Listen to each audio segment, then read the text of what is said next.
नमस्कार, स्वागत है आपका हॉर्नबिल टीवी में। मैं हूं आपके साथ विशाल गर्ग। खबरों की शुरुआत करेंगे इस वक्त की बड़ी खबर से। सीएम धामी आज हरियाणा में भरेंगे चुनावी हुंकार, प्रबुद्ध नागरिक सम्मेलन में होंगे शामिल। नवीन जिंदल के लिए प्रचार प्रसार करेंगे सीएम धामी। कुरुक्षेत्र संसद से बीजेपी प्रत्याशी हैं नवीन जिंदल। सीएम धामी मनोहर लाल खट्टर के लिए भी मांगेंगे वोट। और करनाल संसदीय क्षेत्र से प्रत्याशी हैं मनोहर लाल खट्टर। तो ये बड़ी खबर आपको बता रहे हैं, जहां पर मुख्यमंत्री पुष्कर सिंह धामी आज हरियाणा दौरे पर रहने वाले हैं और इस दौरान वो कुरुक्षेत्र संसदीय सीट से बीजेपी प्रत्याशी नवीन जिंदल के लिए मतदान करने की अपील लोगों से करेंगे और साथ ही मनोहर लाल खट्टर के लिए भी वोट देने की अपील जनता से करते हुए दिखाई देंगे। तो मुख्यमंत्री पुष्कर सिंह धामी आज हरियाणा दौरे पर हैं, जहां पर वो प्रत्याशियों के पक्ष में जनसभा को संबोधित भी करेंगे और साथ ही वोट करने की अपील भी मुख्यमंत्री पुष्कर सिंह धामी करेंगे। तो बड़ी खबर आपको बता रहे हैं, जहां पर मुख्यमंत्री पुष्कर सिंह धामी आज हरियाणा दौरे पर हैं। प्रबुद्ध नागरिक सम्मेलन में शिरकत करेंगे मुख्यमंत्री पुष्कर सिंह धामी। नवीन जिंदल के लिए प्रचार प्रसार करेंगे और साथ ही मनोहर लाल खट्टर के लिए भी चुनावी जनसभा को संबोधित करेंगे और प्रचार प्रसार में जुटेंगे सीएम पुष्कर सिंह धामी।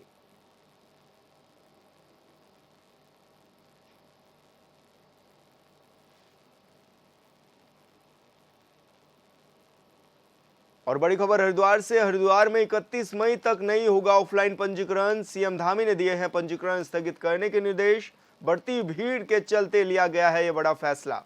श्रद्धालुओं को निर्धारित संख्या के अनुसार ही भेजा जाएगा, ये सीएम धामी के निर्देश दिए गए हैं। और साथ ही सीएम ने अपर मुख्य सचिव से 10 दिन में विश्लेषण रिपोर्ट मांगी है। फील्ड में लगातार नोडल अधिकारियों को डटे रहने के निर्देश भी मुख्यमंत्री पुष्कर सिंह धामी ने दिए हैं। ये बड़ी खबर आपको बता रहे हैं, जहां पर लगातार श्रद्धालुओं की भीड़ बढ़ रही है उत्तराखंड में और ऐसे में चारों धामों में यात्री दर्शन के लिए पहुंच रहे हैं, जहां पर लाखों की संख्या में यात्री मौजूद हैं। और ऐसे में मुख्यमंत्री पुष्कर सिंह धामी ने यात्रा में व्यवस्थाएं बनाने के लिए अधिकारियों को दिशा निर्देश भी दिए हैं और साथ ही 31 मई तक ऑफलाइन पंजीकरण पर भी रोक लगाई गई है। तो ये बड़ी खबर आपको बता रहे हैं, जहां पर मुख्यमंत्री पुष्कर सिंह धामी लगातार अलर्ट मोड पर नजर आ रहे हैं। पल पल के अपडेट वो चारधाम यात्रा से ले रहे हैं और अधिकारियों से बातचीत कर रहे हैं कि किस तरह की व्यवस्थाएं चारधाम यात्रा के दौरान अभी बनी हुई हैं।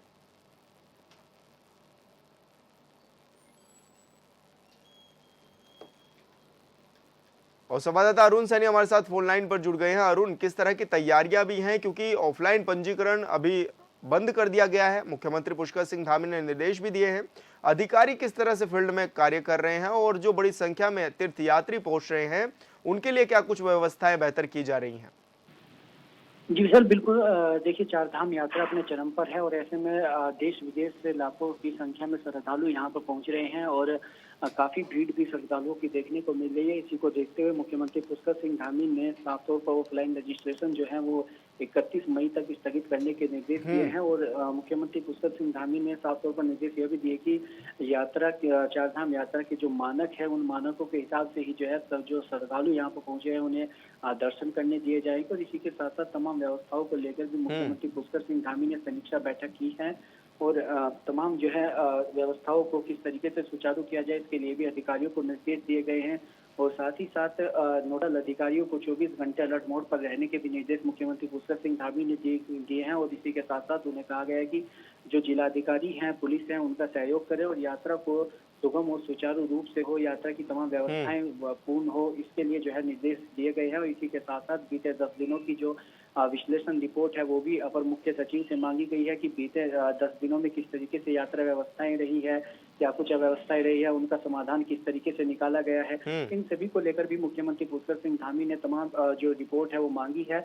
और इसी के साथ साथ बिजली कटौती की समस्या भी प्रदेश में इस वक्त बनी हुई है, जिसकी वजह से ट्यूबवेल नहीं चल रहे हैं। तो पेयजल संकट भी प्रदेश में इस वक्त गहराया हुआ है। तो उसको भी दूर करने के लिए तमाम निर्देश आला अधिकारियों को मुख्यमंत्री पुष्कर सिंह धामी ने दिए हैं कि उन व्यवस्थाओं को किस तरीके से सुचारू रूप से किया जाए।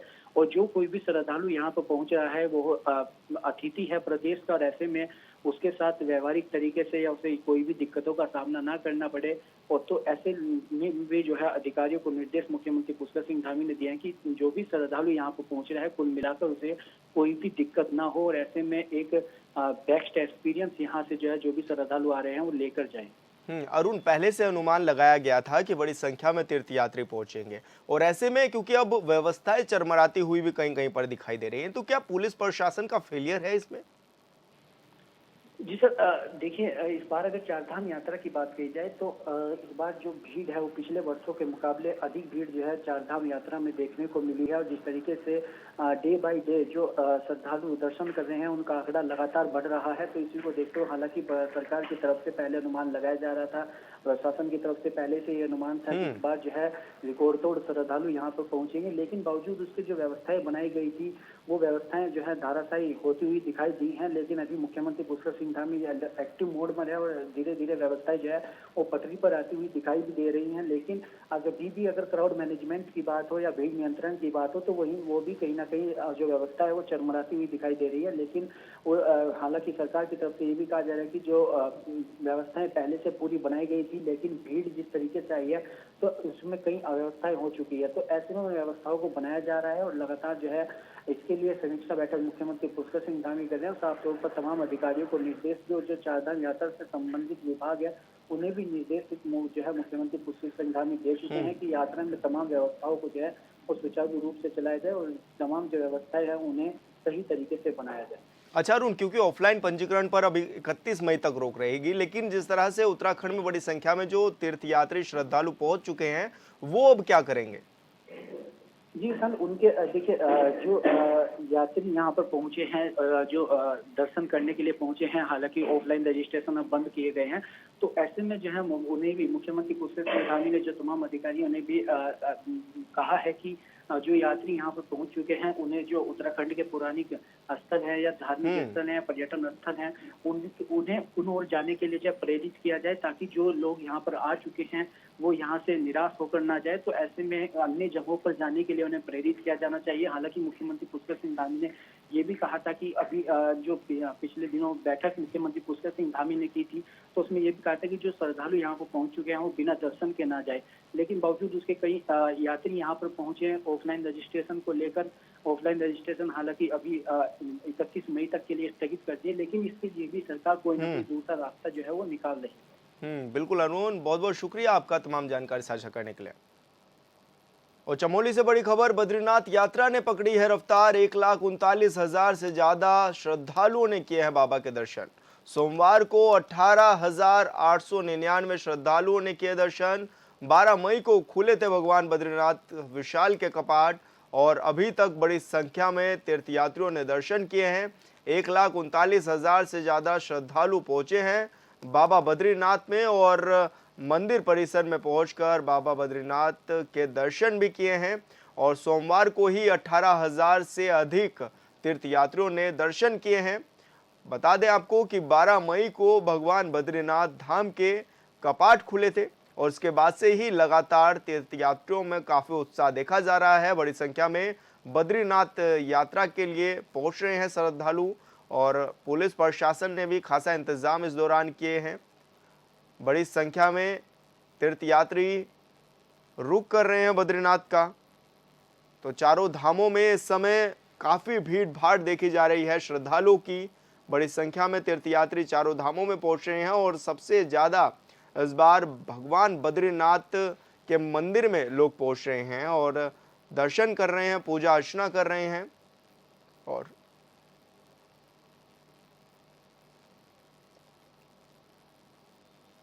सीएम धामी लगातार चार धाम यात्रा व्यवस्थाओं पर नजर बनाए हुए हैं, जिसे लेकर सीएम धामी खुद ग्राउंड जीरो पर उतरे हुए दिखाई दे रहे हैं। वहीं आज सीएम धामी ने व्यवस्थाओं को लेकर बैठक भी की और व्यवस्थाओं को लेकर कुछ संतुष्ट भी नजर आए हैं।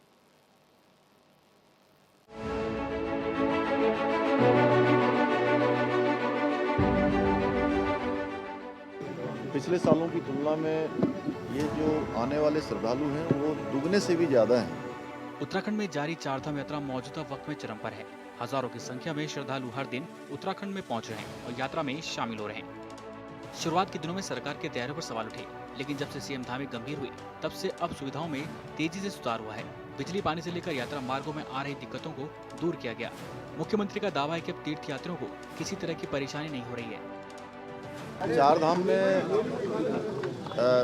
अत्यधिक पूरे देश के लोगों का आना हो रहा है। श्रद्धालु तीर्थयात्री बड़ी संख्या में आ रहे हैं और अभी चार धाम यात्रा पूरी तरह से व्यवस्थित हो गई है। लेकिन ये ज़रूर है कि पिछले सालों की तुलना में ये जो आने वाले श्रद्धालु हैं वो दुगने से भी ज़्यादा हैं और बहुत सारे श्रद्धालु ऐसे हैं कि जो अपने अपने राज्यों से यहाँ आ गए हैं। वो ऋषिकेश में रुके हैं, कुछ हरिद्वार में हैं, कुछ विकासनगर में हैं, उन्होंने हॉल्ट किया हुआ है। तो हमारा प्रयास है कि जो लोग यहाँ पहुँच गए हैं, जैसे ही वहाँ ऊपर व्यवस्था बनती है तो उनके भी दर्शन करवाए जा रहे हैं।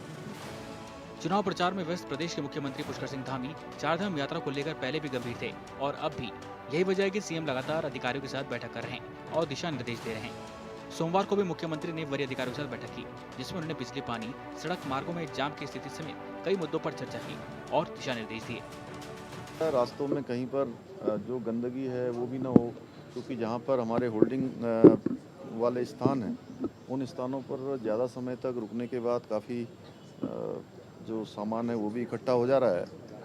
पेयजल की व्यवस्था अच्छी हो, उसके लिए आज हम एक समीक्षा बैठक भी कर रहे हैं। बहुत सारे स्थानों से ये समाचार आया कि बीच में बिजली बीच में कट जा रही है, तो बिजली की व्यवस्था भी दुरुस्त रहे।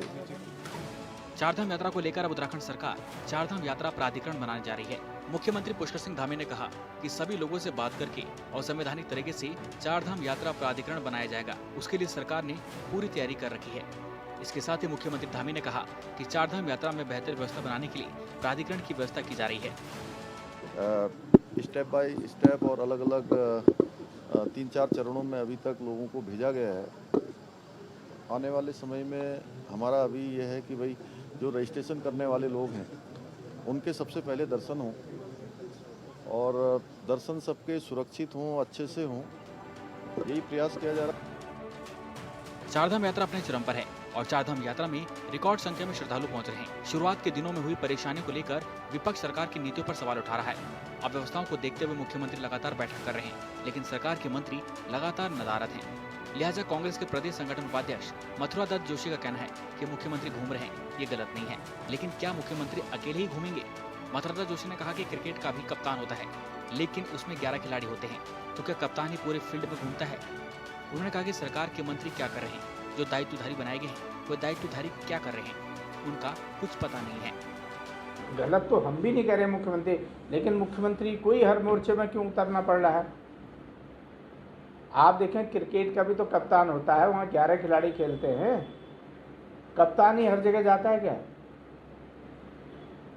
वो बाकी मंत्री क्या कर रहे हैं, पार्टी के पदाधिकारी क्या कर रहे हैं, जो दायित्वधारी हैं वो क्या कर रहे हैं, अधिकारी क्या कर रहे हैं जिनकी जो जिम्मेदारी लगी? आप बताइए, आपने 4-5 सेक्रेटरीज को लगाया है, कितने सेक्रेटरी गए हैं अभी तक फील्ड में?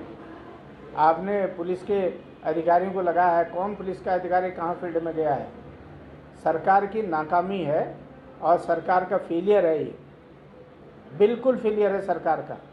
और सरकार के मंत्री निश्चित रूप से नकारे साबित हो रहे हैं, निकम्मे साबित हो रहे हैं, कोई काम नहीं कर रहे हैं, कोई काम नहीं कर रहे। हमें तो ऐसा लगता है कि भाजपा का अंतर्द्वंद है, जो लोग मुख्यमंत्री को पसंद नहीं कर रहे हैं या मुख्यमंत्री जिनको पसंद नहीं कर रहे हैं, आपस में जो अंतर्द्वंद है उसकी परिणति है चारधाम यात्रा की अव्यवस्था।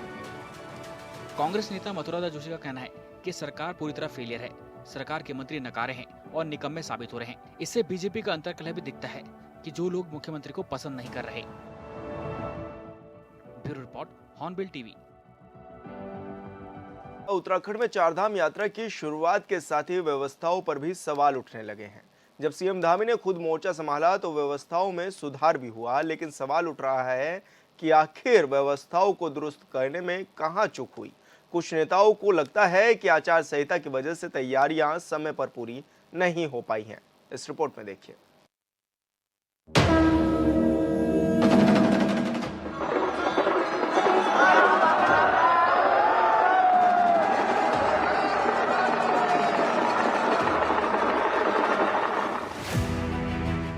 उत्तराखंड में चारधाम यात्रा की शुरुआत से ही तैयारियों पर विपक्ष सवाल उठाता रहा है, लेकिन मुख्यमंत्री पुष्कर सिंह धामी के मोर्चा संभालने के बाद अब व्यवस्थाएं पटरी पर आती हुई नजर आ रही है।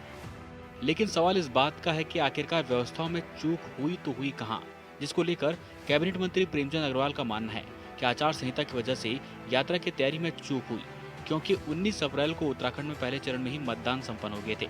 ऐसे में पूरी तरीके से छूट निर्वाचन आयोग को दे देनी चाहिए थी।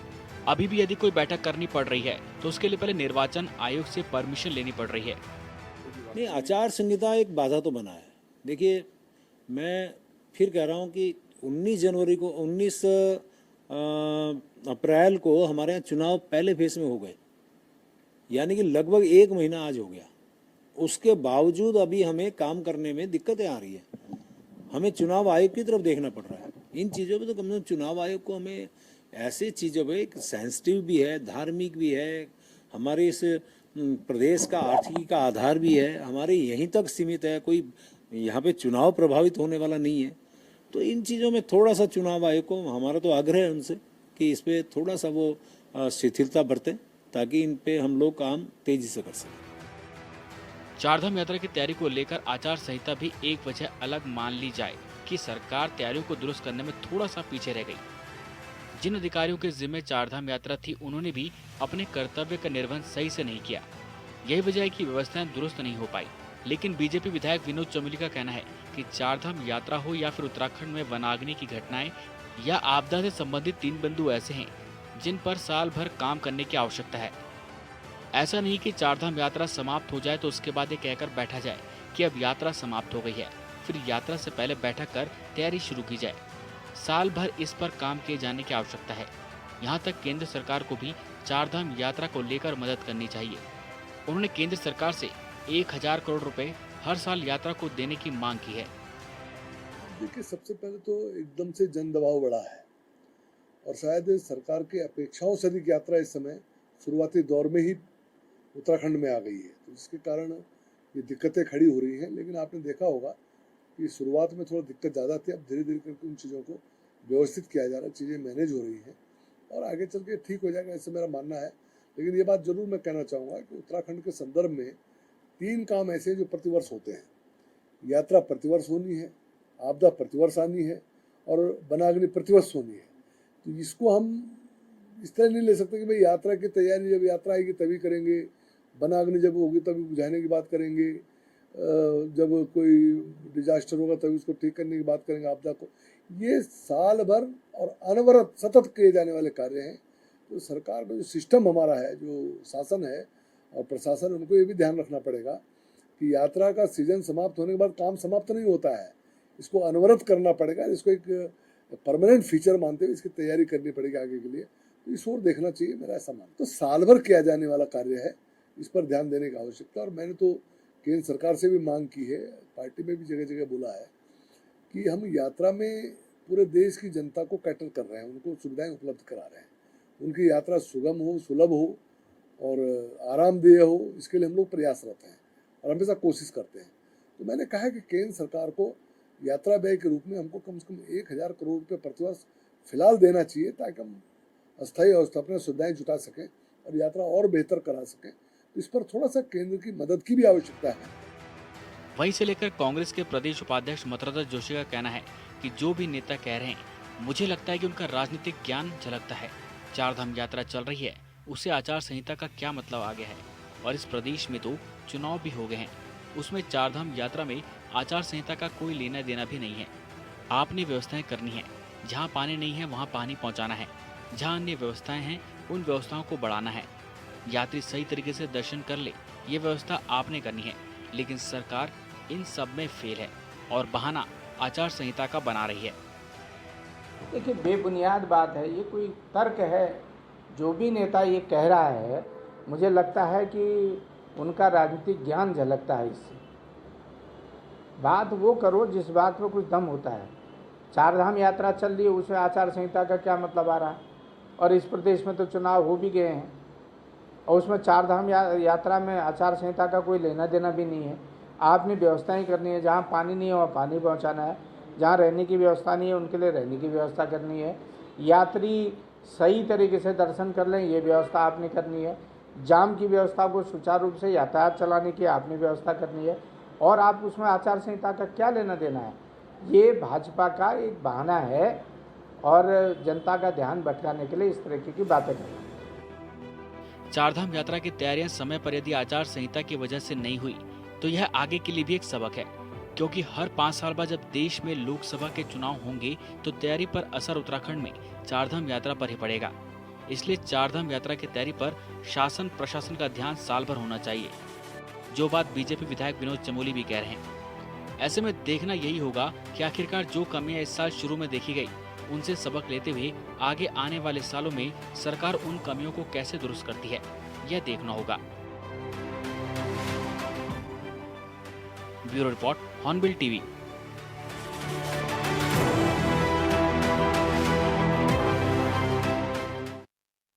पहाड़ी क्षेत्रों में छुटपुट बारिश के साथ मैदानी इलाकों में भीषण गर्मी का कहर जारी है। राजधानी देहरादून समेत आसपास के मैदानी इलाकों में तापमान 40 के पार पहुंच गया है और मौसम विभाग में आने वाले 2 से 3 दिनों तक हीट वेव की आशंका भी जताई है। हालांकि 26 मई से मौसम विभाग ने प्रदेश में बारिश का अनुमान भी जाहिर किया है।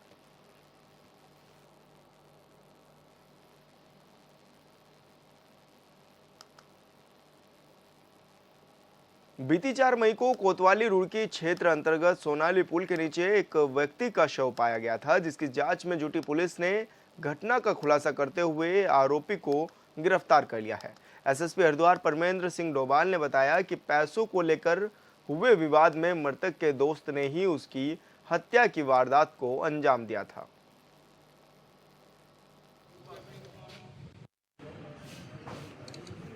मृतक है, इसका नाम नितिन उर्फ गुड्डू था और ये जो व्यक्ति है ये नशे का आदी भी था, काफ़ी टाइम से नशे में था। ये बात संज्ञान में आई थी क्योंकि ये जो व्यक्ति, जब इसका हम लोगों ने बैक ट्रैक किया तो ये बात प्रकाश में आई कि इसके पीछे एक व्यक्ति जाता हुआ दिखाई दिया था और उसके बाद वो घटना के बाद वो वहाँ से गायब हो गया था। काफ़ी लोगों से पूछताछ या और मैनुअली बात करने पे पता लगा था कि साजिद नाम का एक व्यक्ति है जो उसके साथ उसके पीछे गया था। कलियर क्षेत्र में इसकी अरेस्टिंग की गई। जब इससे पूछताछ की गई तो साजिद द्वारा इस घटना को करना बताया था और ये जो घटना का मूल कारण था कि ये जो व्यक्ति है जिसकी मृत्यु हुई थी नितिन उर्फ गुड्डू की, ये कुछ एक सप्ताह पूर्व जो है इसका एक घटना में 130 रुपये इसके द्वारा इससे छीन लिए गए थे, जो ये मन में लेके साजिद इस बात को चल रहा था। और जैसे ही उसे ये बात पता लगी कि ये व्यक्ति नितिन उर्फ गुड्डू सोलानी पुल के नीचे अकेला है, तो इसके ये वहाँ मौके पर पहुँच के इसने चाकुओं से गोद के इसकी हत्या की थी। पौड़ी गढ़वाल लोकसभा सीट से यूकेडी प्रत्याशी आशुतोष के नेतृत्व में स्थानीय लोगों ने एसएसपी लोकेश्वर सिंह से उन्हीं के कार्यालय में मुलाकात की। मुलाकात के दौरान उन्होंने सड़क पर सफेद पट्टी से बाहर खड़े वाहनों के खिलाफ पुलिस की चालानी कार्रवाई पर विरोध भी जताया। सभी ग्रामीणों ने एसएसपी से पुलिस की इस तरह की चालानी कार्रवाई पर रोक लगाने की मांग की है।